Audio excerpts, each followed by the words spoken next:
This is the Demia Avery Show, hosted by Demia Avery, where some of your favorite entertainers, celebs, and entrepreneurs come to highlight all of their many talents.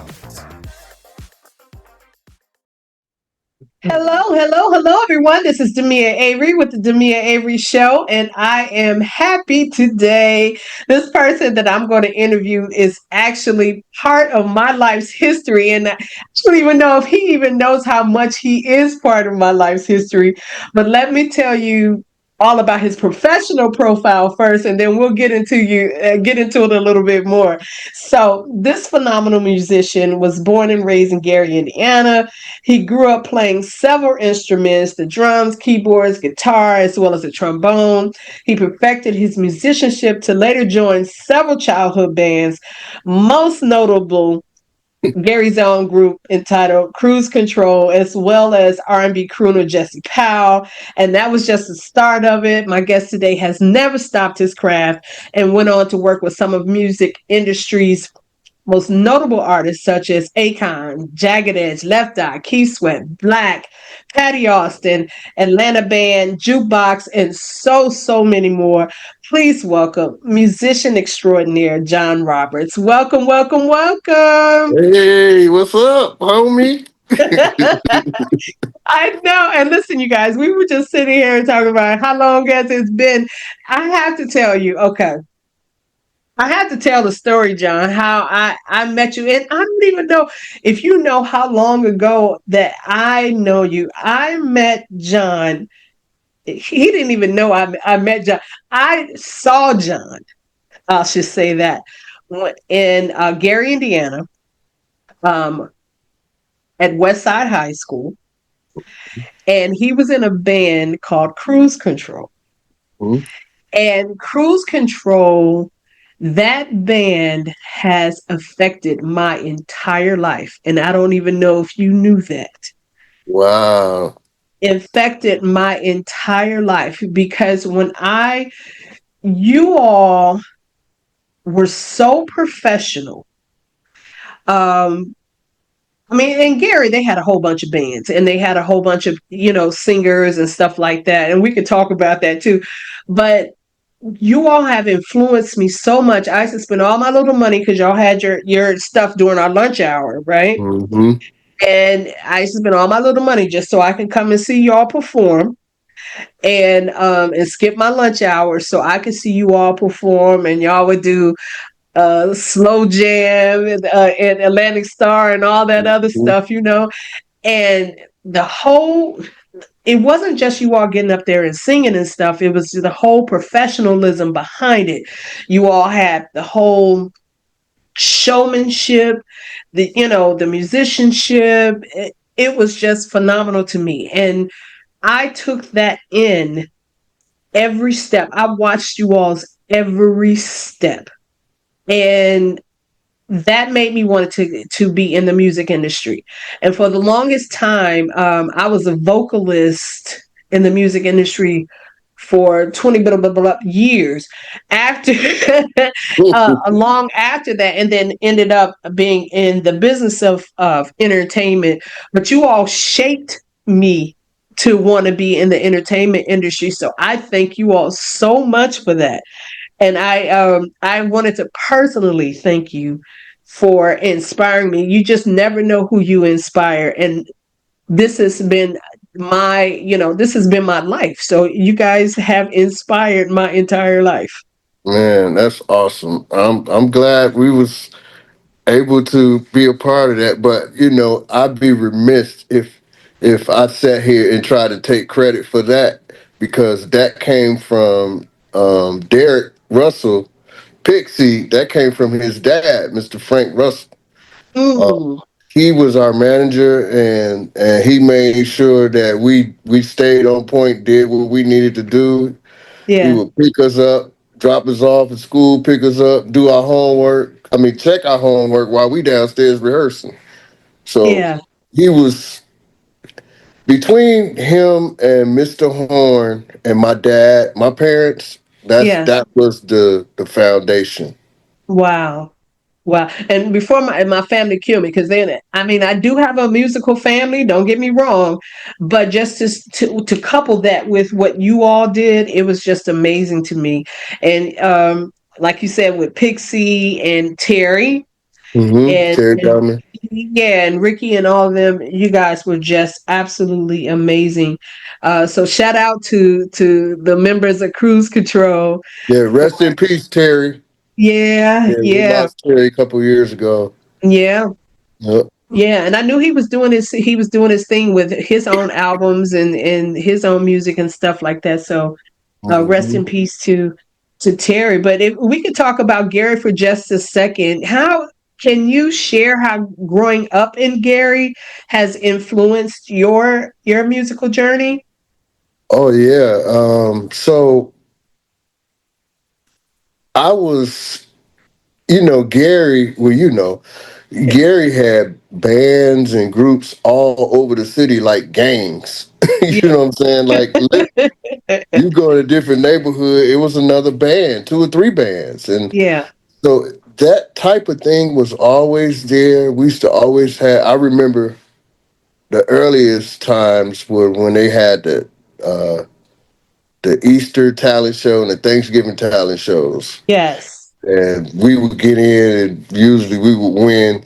It was like, I mean, it was just a fun time, And I had a lot of older people who kind of helped me too.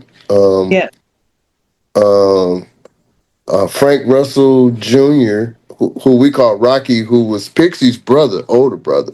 He mhm, played bass, and he played with Ramsey Lewis and all these different people. So we was always around that, yeah, it just kind of yeah. rubbed off, I guess.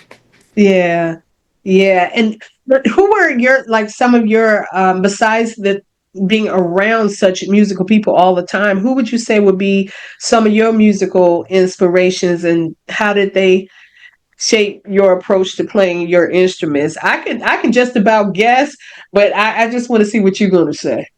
Okay, so my earliest influence, of course, the Jackson Five, Michael Yeah. Jackson, and James Brown. Like Okay. when I was 5, my mother took me to a James Brown concert, Uh-huh. and my life was never the same after that. Really? So I knew exactly what I wanted to do at Right. 5 years old.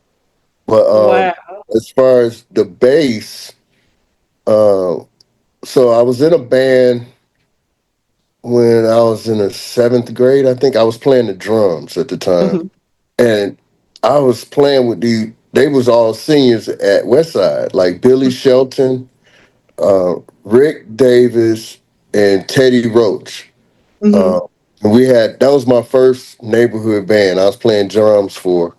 And I remember when those funk bands was out back in the day, Slave and all those different bands. And when I heard Slide for the first time, Uh-huh. man, I was like, I want to play the bass. So Yeah. the bass player of that band he had just bought a new Epiphone bass. So he was like, "Hey man, I'll sell you my bass if you want to buy it." So I ran down the street and begged my mother for that $40, and she gave it to me, and I ain't Yeah. looked back. I've been playing ever since. You know what? I knew you was going to say that, and for some reason I thought you was going to say for Bootsy Collins. For some reason I was going to thought you was going to say Bootsy Collins, and Gary, Indiana, always reminds me of those Prince days, and I don't know why I was thinking of Prince and stuff like that. But yeah, that is No, awesome. they were influences too, but my first bass influence was Mark Adams from the group Slade. Then Nice. I jumped into Bootsy Uh, and Stanley Clark, some of the fusion stuff. Because Rocky or Frank, he would be like, "Man, y'all playing all that R&B. You need to play some jazz," So right. we was kind of rounded, you know what I'm saying? But Yeah.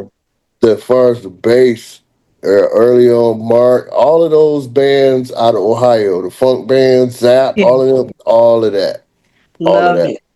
Love it. Now you've worked and played with so many different people, and it's beyond what I just named. So Are there any particular performances or collaborations that stand out to you the most? What was your most memorable performance, you would say? Um, Man, I got so many. Um,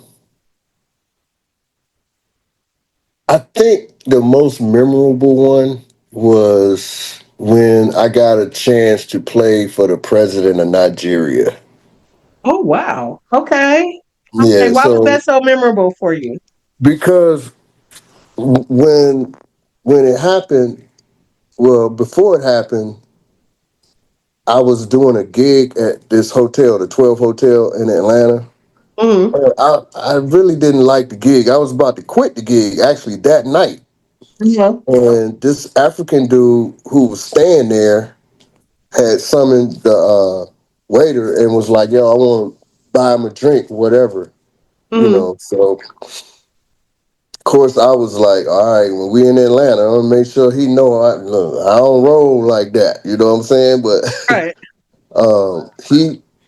he came over to us and he said, man, I don't know why God singled me out to talk to you, but you about to quit something. And I just came to tell you to keep playing. He's like, your playing is what drew me down. He said, I heard you playing. It was like angelic. That's what he said. Mm. And then I was like, okay. So he was saying this stuff in front of other band members. Now, mind you, this was like early in the year, like around February.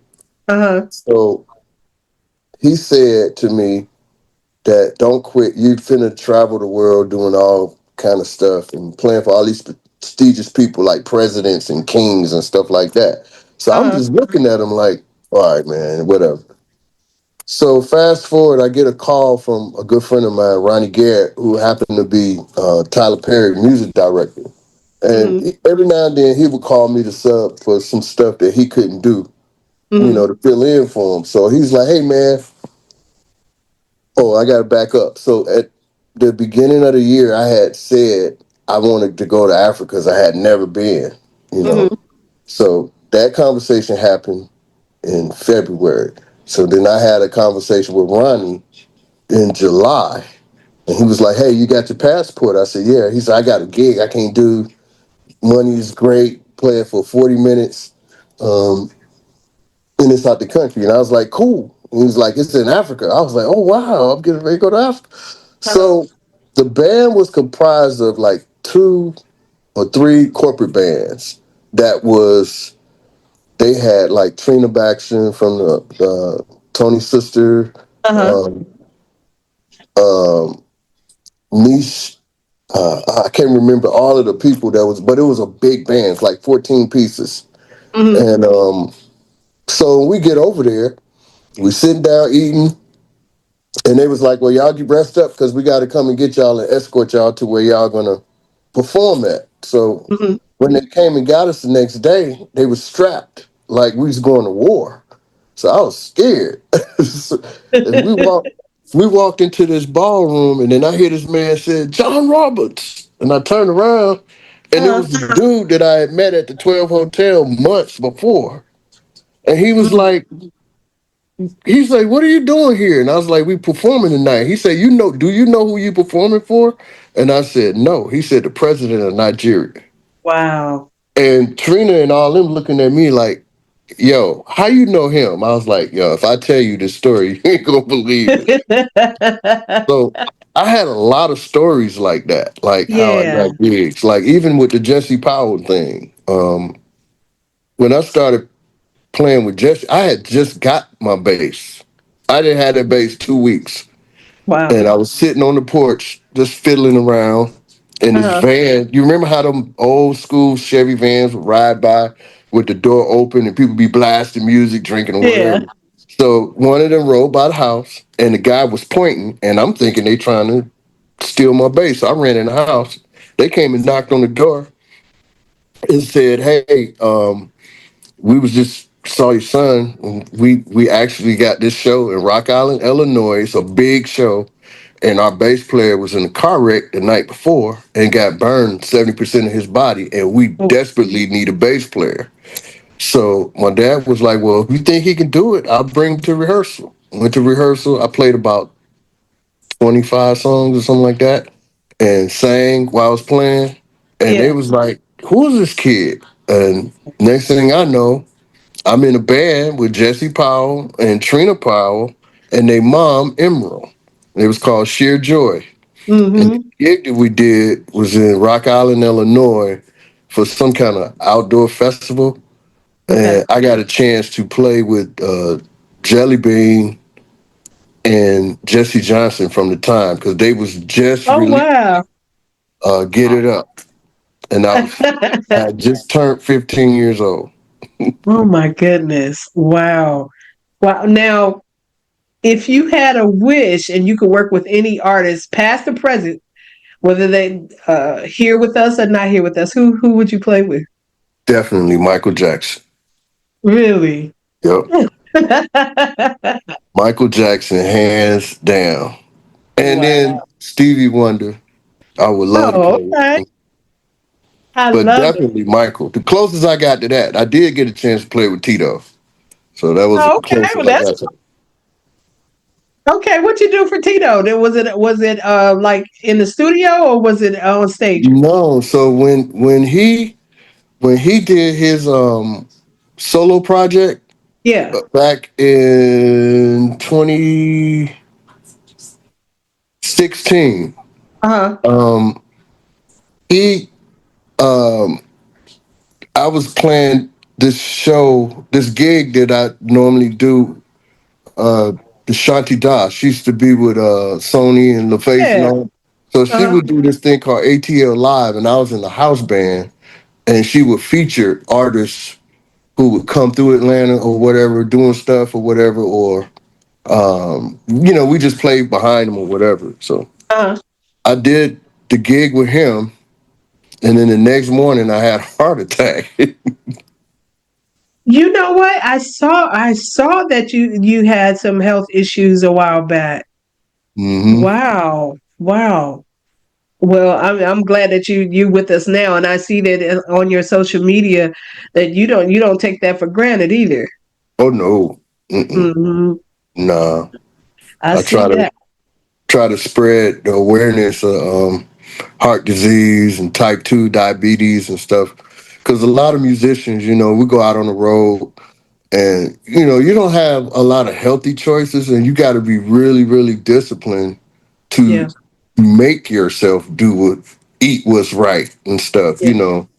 And a lot of times we don't get good options because of the hours that we keep. Yeah. And after, so many years of that, it's damaging to your body.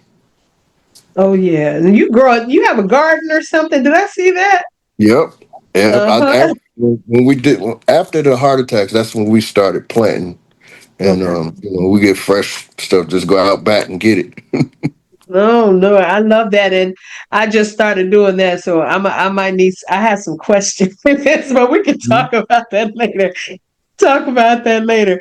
But back to your music now. I know you tour sometimes. You work in the studio. Is there one that you prefer more than the other? That's a good question because I love music so much Huh? and it don't feel like work. Yeah. Um, oh man, that's a good question. I don't know. Cause About equal.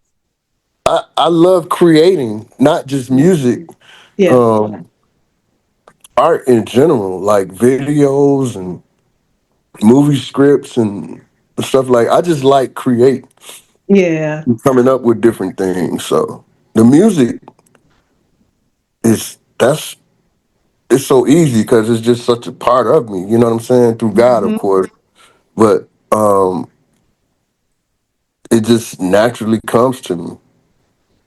Mm, mm. So, okay, because of that, you have all this creativity, and there's a lot of musicians. You've been a full-time musician for a long time. So, hmm if someone out there that wants to be a full-time musician, and it's so easy to get frustrated because you can't find a gig or you can't find the band that that that is stable. You can't find work, you can't find gigs. What advice would you give somebody that wants to be a full-time musician? Um, the first thing that I would say is make sure your business is set up. Like get you a LLC, get you a bank account, get you an accountant, to make sure that you doing your tax stuff right for your business, and recognize that you as an individual is a brand within itself, and use all of that as leverage to further anything else you would want to do. I would also say try to learn as much as you can about the business side Yeah. of things, because musicians, they're 2 and 3 year olds coming out the womb playing now. You know what I'm saying? And well, you know what I'm Yeah. saying? But the ones who survive and they're able to sustain themselves are the ones who have their business in order. Yeah. That's great advice. That's great advice. And you are so right. They're getting younger and younger. They're getting younger and younger. Oh, I love it. So what are you working on now? What can we look forward to from you? Um, well, I'm actively trying to finish this next project I have. Possibly Back in the Day Volume 2, and I have some original material that I'm working on.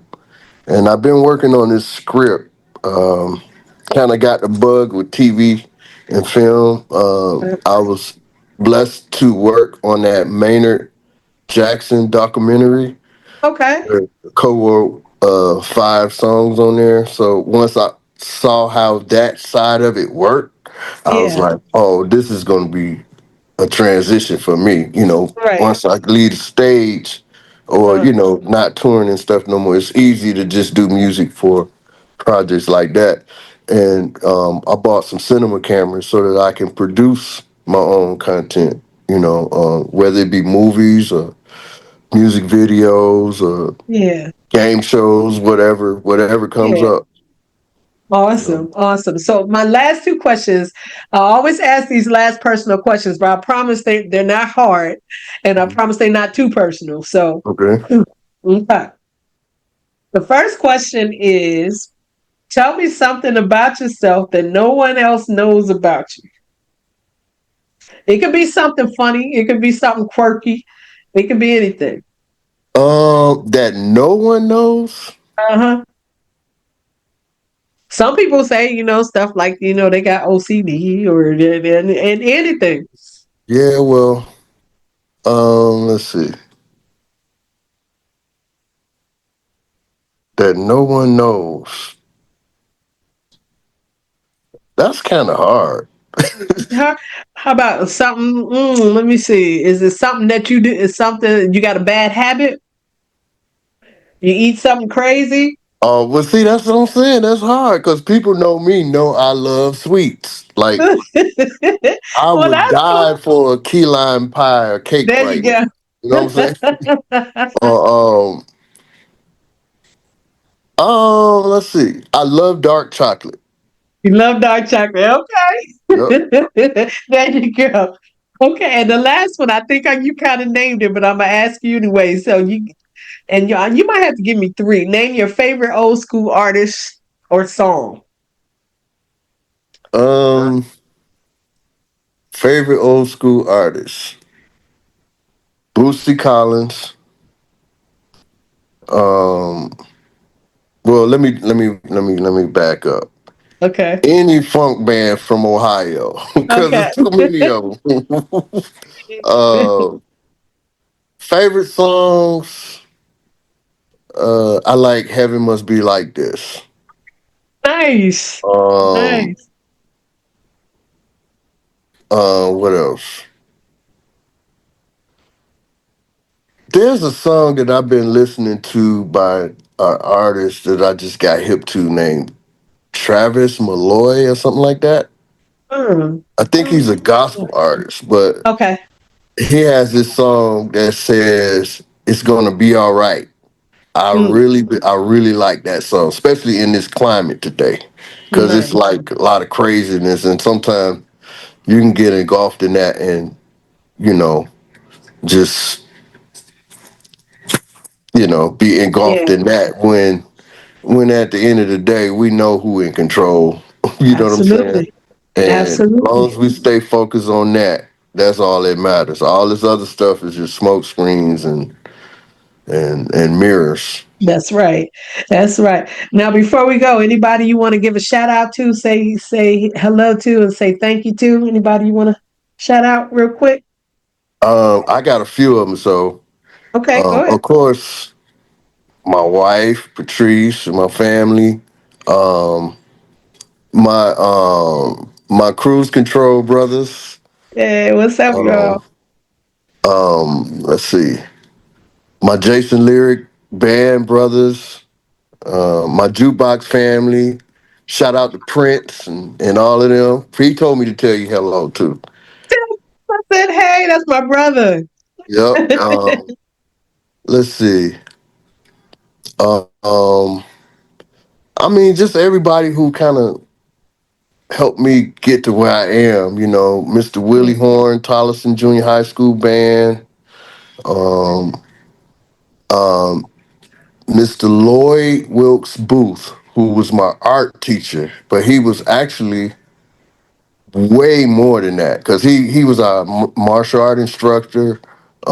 He just made sure that we was doing stuff constructive and Yeah, not mischievous kind of stuff. Like yeah, we used to have AFX racing sets. You remember that? yes. We used to have slot car racing set races after school, and he would give out trophies and everything. So Mm, he was one of those mentors. yeah. Um, um, Mr. Wilder, who was one of my teachers at elementary, he took me as a kid to DC for the first time, New York, Gettysburg, Pennsylvania, like on a trip.